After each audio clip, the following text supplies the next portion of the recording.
It's a land of immigrants whose leader, critics say, seems to relish the outrage over his ever more radical border policy. Quit separating the kids. They're separating the children. Mr. President, don't you have kids? Don't you have kids, Mr. President? That's Democratic Congressman Juan Vargas of California lambasting Donald Trump after his visit to Republican lawmakers in Congress Tuesday. The U.S. president trying to parlay the separation of migrant families and the keeping of small children in cages into broader immigration reform.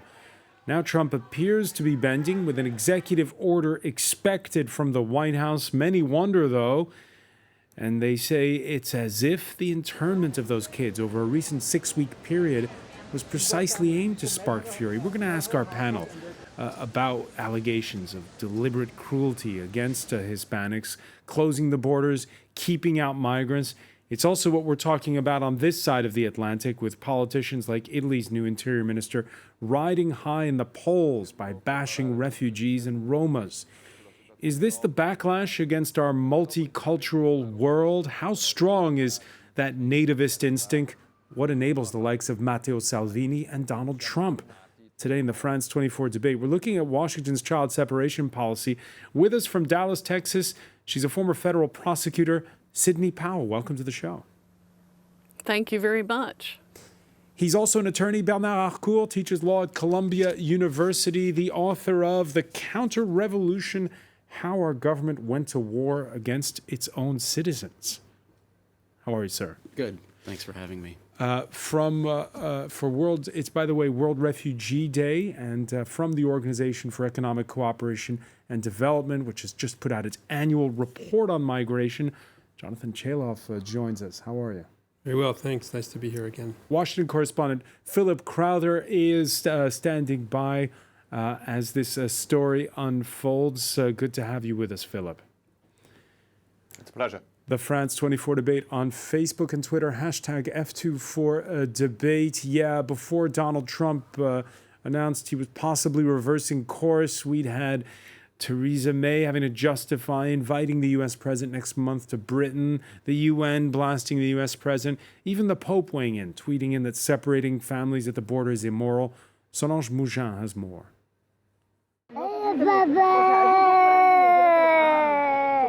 Unconsolable and heartbreaking weeping. These are the cries of a child that has been forcibly separated from his parents by U.S. authorities. It is from an audio recording provided by a whistleblower to call out the treatment of the some 2,000 children that have been taken from their parents in a 6-week period in April and May. Another little girl who's thought to be 6 begs to be placed with an aunt.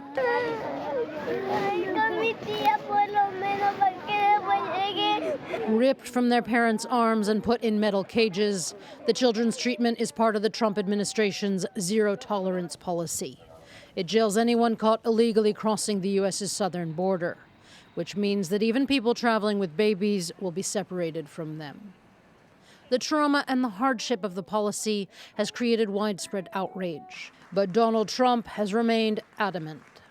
The United States will not be a migrant camp, and it will not be a refugee holding facility. Won't be.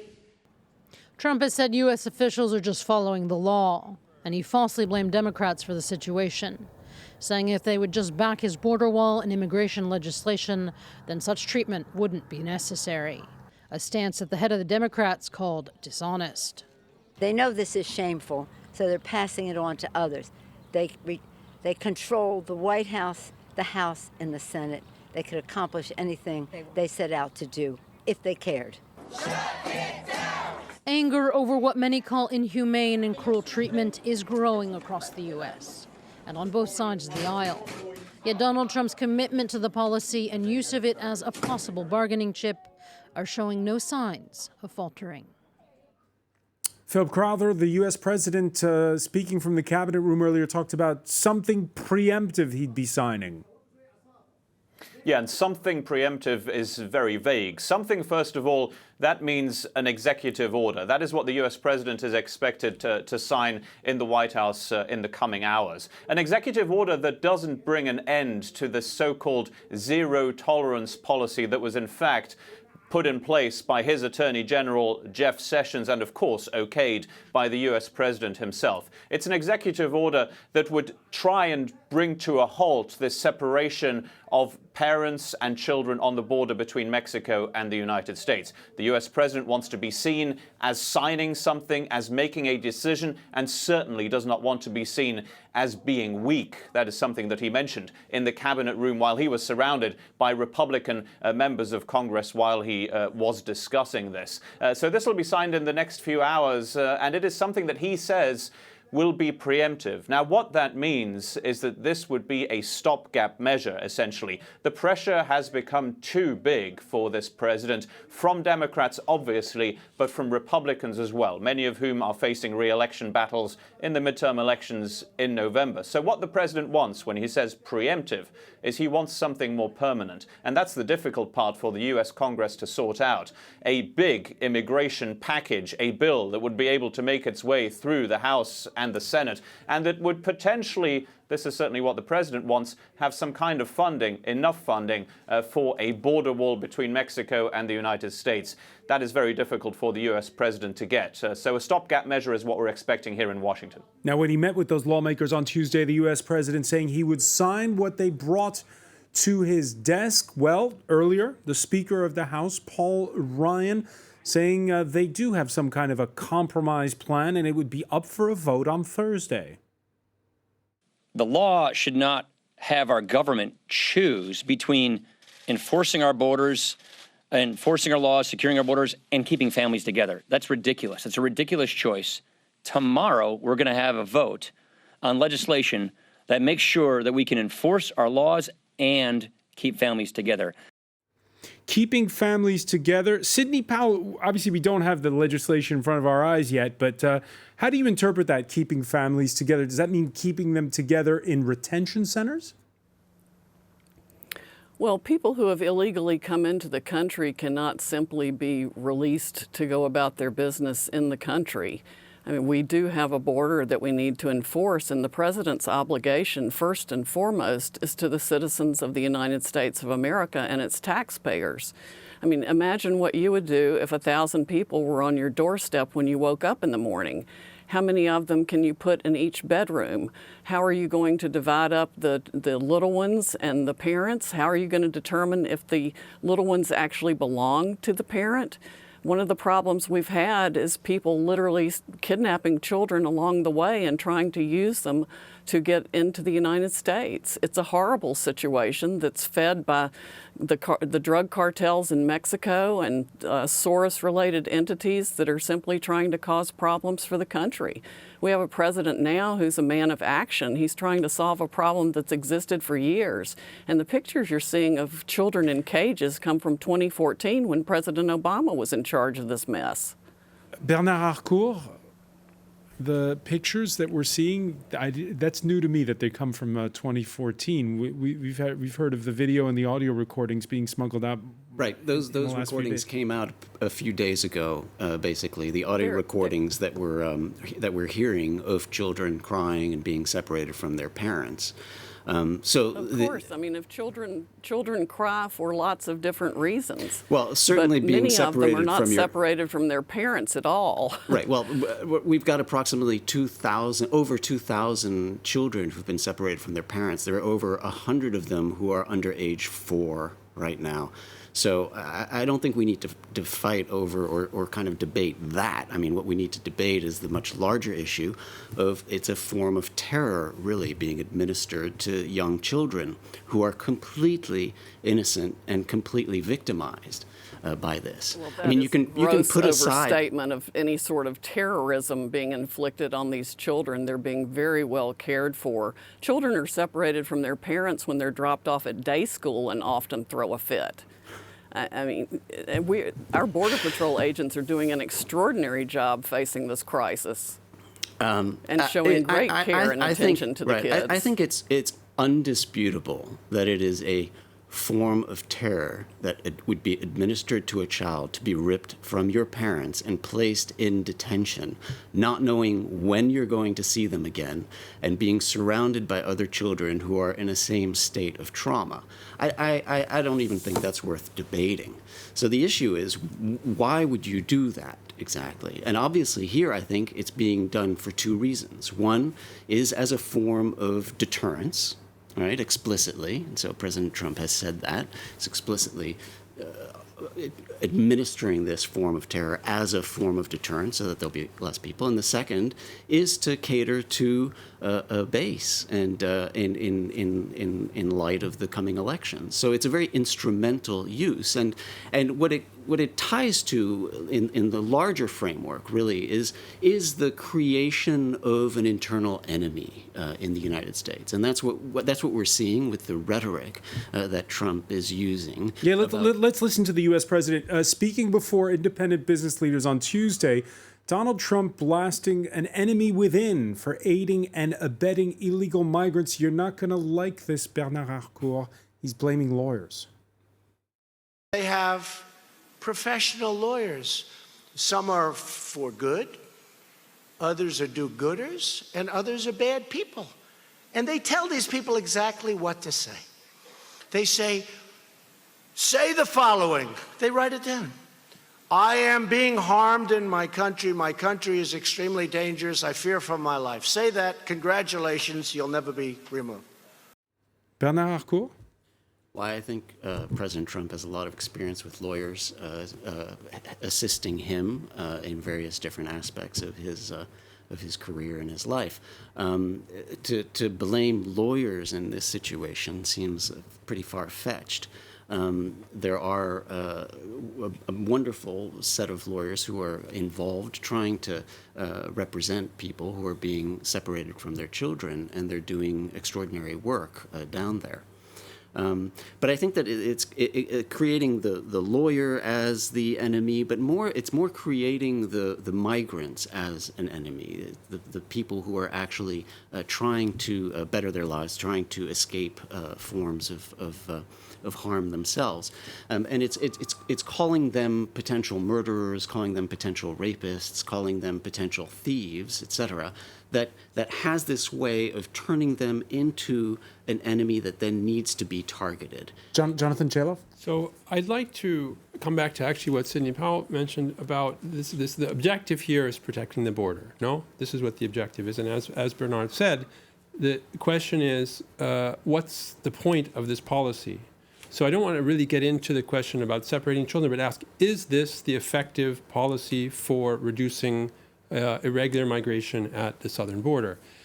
We know a few things. First of all, we know that apprehensions at the border have fallen enormously since their peak level in the 2000s, a period when this kind of policy wasn't in place. So this is not a policy that was implemented in response to an enormous boom in border crossing. But we did see a spike under the Obama administration of undocumented children. Unaccompanied children, excuse me. And there's been a more recent spike as well, a 300% spike in unaccompanied minors coming across. I think if you look at 10,000 of the 12,000 were just dropped here by human traffickers. So I think that you need to look, that it goes back to a few years ago with unaccompanied minors in the U.S., as in many other countries. And there are a number of reasons for that. But the question is, does this policy, if there were a policy to prevent people from coming with children, with their own children or children from coming, would that make a big difference at the border? Would people stop coming from Central American countries because they might not come with their children?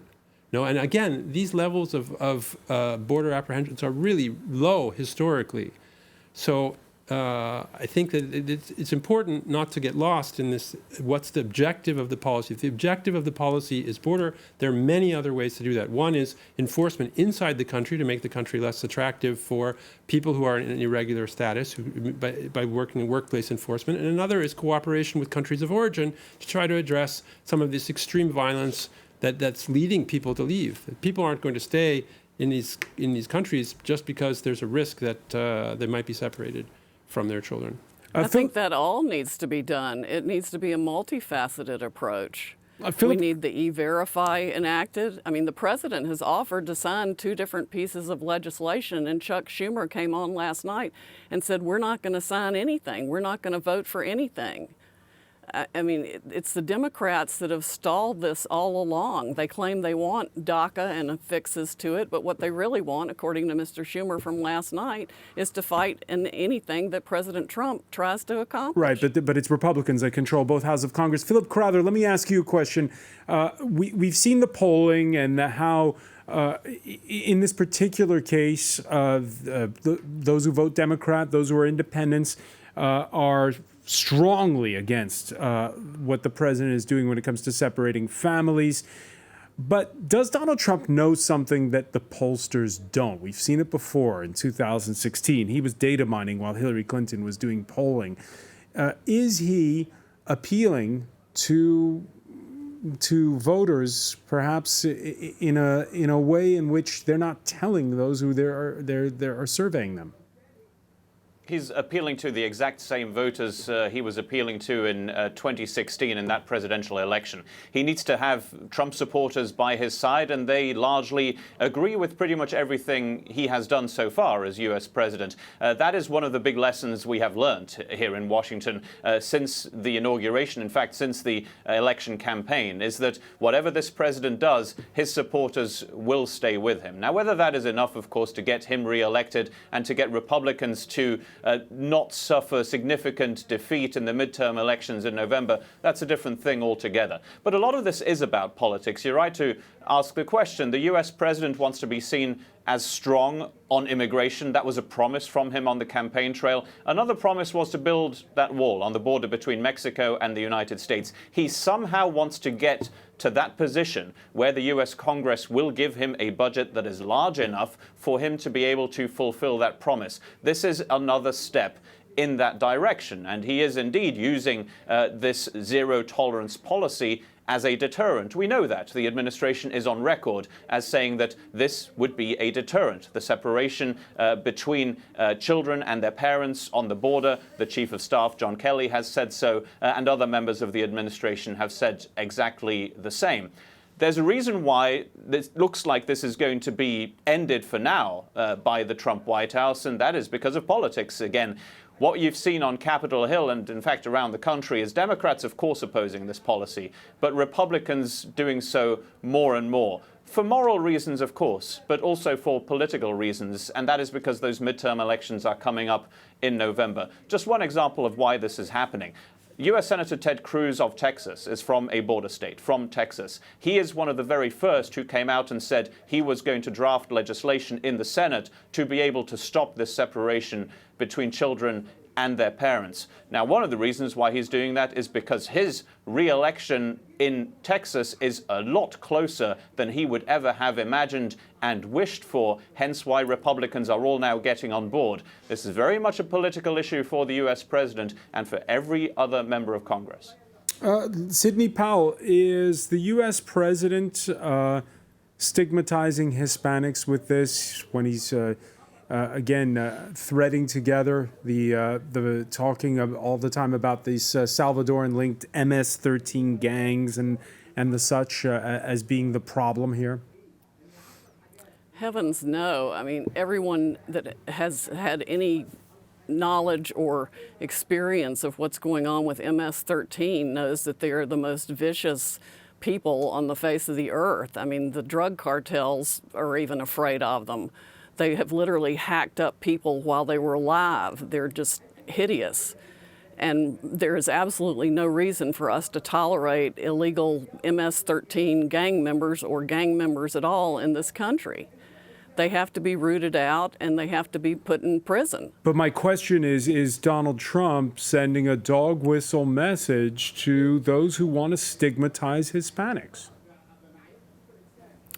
The president has had great support from Hispanic voters. Hispanics who came here legally love this country and they want to keep it a lawful place. Anyone who comes across the border illegally, by definition, commits a crime. It is appropriate for that to be stopped, just as it would be if they were coming into France illegally or any other country. We all have a sovereign right to set our borders and to decide who enters our countries. Well, but I think as the former prosecutor knows, law enforcement is a discretionary practice, and whether or not you decide to enforce, how you decide to enforce, whether you decide to use the criminal or the non-criminal, whether you put people in detention centers, whether you charge them criminally and then take their children away, all of that is just purely discretionary choices, which is why it hasn't been done to take children away under the Bush administration or under the Obama administration. So it was done under the Obama administration, and the reason we have this problem now is because of the lack of enforcement of the law throughout prior administrations. We need a firm rule that is equally applied to everyone. But as unfortunately, you know, we as a have to determine prosecutor, first whether any of these children even belong to the adults that they're here with, and most of them don't. But as you know, as a prosecutor, it's all a discretionary matter. In other words, there's a political dimension to how we enforce our laws in this country. And Trump's decision to separate families recently was a discretionary change in the way that the law was being applied. And it was a change that was done for purely political reasons, right? And that he's going to back off of. As a country that's based on the rule of law, I think it's important to apply the law fairly and equally. That's what he's trying to do here. And we've had this escalation in illegal entries because that was not done. No. I think as an attorney yourself, you would know that the rule of law is a malleable thing that you as a prosecutor, can work with in order to do justice. Right, and that's one of the big problems we've seen recently, especially with respect to the president and Mrs. Clinton. The diametrically opposite ways in which they've been treated is mind-boggling. Well, I think that, the question we face is how, as a political matter, how are we going to treat human beings or children in particular who are crossing borders? I think that's the political question. And in that question, I think that we have to kind of treat them as let me bring in Jonathan Chaloff on this. I think what's useful here, it's pretty evident that any policy that involves children needs to be thought of in the best interests of the child. The general principle of any kind of measure is that you try to do, to the extent possible, what's in the best interests of the child. That should really be the guiding principle in any policy decision. So it's clear that a number of rights organizations have criticized this policy as not being in the best interests of the child. And on that grounds, I think there's very little doubt that separating children from their parents is not in the best interests of the child. Now, there may be cases in which this is unavoidable, but it's clear that this is the general idea. But I think it comes back to another question, which is, what is the public perception of migration, and how does that push these kinds of policies? There is And how different is it between the U.S. and Europe? We had the leader of the French far right denounce this Donald Trump's separation of children from their parents. So even that is a step too far for Marine Le Pen. Is there a difference in that perception between Europe and the United States? Well, in general, there's a perception that there are far more illegal migrants than there are. There are far more irregular migrants. When most surveys show that people have this perception that there are twice, 3 times, 5 times as many illegal migrants than there really are, or that this kind of phenomenon of people coming to the border is the substance of migration, or the boats. So we know that the U.S. takes 1 million people every year legally. So even this kind of flow is really relatively small relative to the total inflow of legal migrants every year. In Europe, there are about 1 million non-Europeans who come in every year. The boats are just really a fraction of this. Yeah, your report that's out today showing applications in the first year of Donald Trump's presidency up 26% to 330,000 to the United States, leapfrogging Germany, which saw a 73% drop at slightly under 200,000. Tell us about those numbers. So these are the permanent migration inflows. This is not just about asylum. This is everyone coming in. Actually, this doesn't include asylum. It includes people who are resettled and people who receive refugee status. And the U.S. has been stable at about 1 million for many, many years now, because in law, that's the level that they've set. Other countries have varied. And what you saw in 2016 was Germany had a peak year for migration, almost approaching the U.S., so proportionally much, much larger. Most countries have much larger proportional flows than the U.S. The U.S. is not a major migration destination. It's relatively small compared with European countries. And this is really due to the humanitarian flows. But what you saw in 2017 is a big drop in most other countries, in Germany especially, because the flows of migration, the humanitarian flows to Europe are back down to their pre-crisis levels. So hang on a second. You're telling us that the flows to the U.S. are roughly, with variations that have been the same over the last couple of decades. That's right. It's about 3 people per 1,000 inhabitants. So why is this such a big issue for Donald Trump? Well, I mean, I think this is a question. I don't have the answer, but certainly I think it has to do with the public perception, which focuses on this. And even though in the U.S., certainly migrants have a higher employment rate than natives, and have actually been most of these million migrants have been very successful, actually.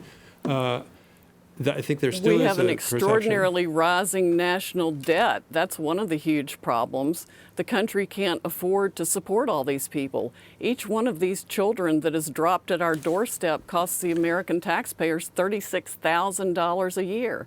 And if you want to look at what's in the best interest of the children, the best interest of each child is for their parent to behave in a law-abiding way and create a home for them in their own country where they don't face the risk of being separated from their parents because their parents are going to jail. All right, let me ask Jonathan about this. Wind up in jail. Let me ask Jonathan about this because what does your report? There's often that argument about whether or not immigrants who come in help or hurt the economy, whether they're a burden for the state or whether they contribute. What does your report say? There's an enormous body of research on this, and we've done work on this as well. And if you look at the lifetime contributions, you look at the individual contributions, basically it doesn't make a difference. It's not really negative, it's not really positive, it's not really a very big benefit, very, very, very small effect.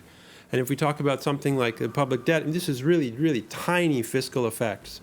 So a positive or negative sign, it's very, very small. So you can't really base a migration policy on this idea that you're going to save your pension system or on the idea that migrants are going to come in and somehow ruin the fiscal sustainability of a country. Bernard Harcourt, all you have to do is look at California and the homeless on the streets and the bankrupt status of the state's economy to see that the policy doesn't work. I think you need to add up, you need to look at the whole thing. You will see some strong effects. One of the things that we report in this year's analysis is the effect of this very large refugee inflow to Europe in the 2015-16, and what's the effect on the labor market and on employment, right? Because here you have a very large group of people who come in.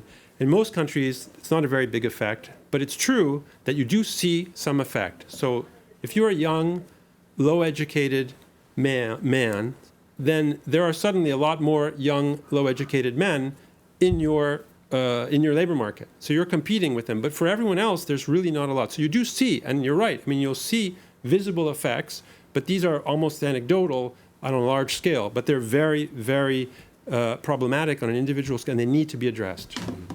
Here in Europe, a lot of the areas where there's been the biggest backlash against migrants are from places where there just aren't very many of them. What is your reaction when you hear Jonathan Chaloff talk about this gap between perception and reality? Yeah, well, I think there are a lot of red herrings here. I think that the question of the deficit is a red herring because, we've seen the administration for the past year or so not deal with the deficit, in fact, increase it. So it's not, I don't think that really is, I think that's just a side issue. I think it's not really what's going on here. I think what's really going on here is base politics, basic politics and base politics, a kind of catering to a certain form of hatred that is nourished by the creation of Mexicans as potential murderers and rapists, etc., and that's what's going on. I also think that we need to view this in terms of kind of like another distraction. This is another enormous distraction, which, and I believe President Trump is a master at distraction. And the last 5 days, all we've been talking about is the children policies and the separation of children. And I think that to a certain extent, it's intended. It's intended that we be talking about Donald Trump in this way, and that it be the lead story of all of the media. Breaking news as we speak. Philip Crowther, an administration official, quoted by one of the newswire agencies saying that immigrant families who illegally cross the U.S. border will be detained together under Trump's executive order. Your reaction listening to what Bernard Harcourt has just said, and how much, well, the United States that you covered in the 2012 election was different from that you covered in 2016 on this issue of the us versus them and immigration and border policy? Well, in part, we didn't really know it at the time, did we? That the America of 2012 and the America of 2016 were so wildly different. It was that election surprise that really woke all of us up here, that there was, in fact, an America that was so fiercely divided and that has become more fiercely divided during the Donald Trump presidency. Immigration is, of course, one of those big discussion points, and the perception that immigration, you just talked about, perception of whether immigration is as big a problem as the president says it is or not, that is a true problem, because yes, it is a problem, but not absolutely as massive as the US president says it is. And certainly nobody who is not a firm Donald Trump supporter would say that this country actually needs a wall on the border between Mexico and the United States. But the promise of such a thing, a promise during his very first appearance as a presidential candidate by Donald Trump to build that wall, well, that was the kind of promise that got people on board, that created Trump supporters out of nowhere, of course. They didn't know that he was going to be their favored presidential candidate until those promises were made. Now, this US president is under enormous pressure from himself more than anything, partly also from his supporters, also from his rank and file, to keep those promises. And some of those promises are very, very difficult to keep. One of them that he will presumably still manage to keep is the one, again, of perception of being tough on immigration. That perception will continue. This executive order today isn't signed yet, but the president will try and make it clear that this is a decision taken by him, that this is a firm decision by the US president to stop part of a policy, despite it having been put in place by himself and his administration. And then further down the line, if there is any opposition from Democrats, well, that will give him more ammunition to say that Democrats are against a tough border policy on behalf of the United States. And by the way, yeah, I was just going to say, by the way, we're having the same conversation on this side of the Atlantic ahead of next week's EU summit, where it's all going to be about trying to keep migrants from coming in to Europe. I want to just quickly, because we're running short on time, look at the specifics of the United States. We've talked extensively in past editions of this show about those taking the migrant routes from Asia, from Africa. In the case of the United States, well, there's gang violence in El Salvador, Guatemala, and Mexico, political violence these days in Nicaragua and Honduras to a lesser degree. There are plenty with valid reasons to flee Central America, but all the while, the United States thinking of scaling back its assistance to those countries. Now think of all that aid that we give some of these countries. Hundreds of millions of dollars we give to some of these countries, and they send them up. Well, I'm going to go very shortly for authorization that when countries abuse us by sending their people up, not their best, we're not going to give any more aid to those countries. Why the hell should we? Why should we? What's your reaction to that as we start talk about, migrant hotspots and how Europe can send money to places like Turkey and North Africa? Donald Trump talking as well about what to do about how much money can or cannot solve this problem. I think that you have to look at the situation in Europe in a very different perspective because, for example, you mentioned Turkey. Turkey has more than 3 million Syrian refugees. It's the largest single destination of Syrian refugees. It's an enormous undertaking for a country of 80 million. And so it needs support. The idea in Europe, and the only solution for these kinds of collective problems, is a collective solution. That is, what one would hope for the next meeting at the European Council is that there would be a better burden-sharing mechanism. What's the result of not having this? You can see that a country like Italy, where the voters felt like they'd been abandoned, there were public commitments taken to assist Italy in resettling some of the people who arrived, and those were not respected. They felt like there was no participation, and that undermined, to some extent, and for many voters, the European project and the idea of solidarity, and we've seen the reaction. And listening to Donald Trump's remarks, your reaction? Well, I think that, again, if you really want to solve a problem that also involves the origin countries, then collaboration and cooperation and multilateralism is always a better response than slamming a door. Sidney Powell, you agree? I agree with the president on this, as do most Americans who go to work every day and form the backbone and engine of this country and pay their taxes and take care of their own children. America is the most generous country on earth. We do more for every other country we possibly can than any other nation on the face of the earth. But we cannot do it all, and we cannot do it alone. We have given money. I spent 6 months 2 years ago literally traveling around the world because I wanted to see for myself what was going on. And what I saw was our millions and billions of dollars being put in Swiss bank accounts or whatever of despots in many of these countries instead of helping the people there that actually need help. They actually need help. So there's some way. We're going to have to leave it there. Unfortunately, Sidney Powell, you'll have the final word. Thank you so much for joining us from Dallas, Texas. Unfortunately, we're out of time. I want to thank Philip Crowther in Washington, Jonathan Chaloff, Bernard Harcourt. Stay with us. Our World Cup edition is up next with Simon Harding.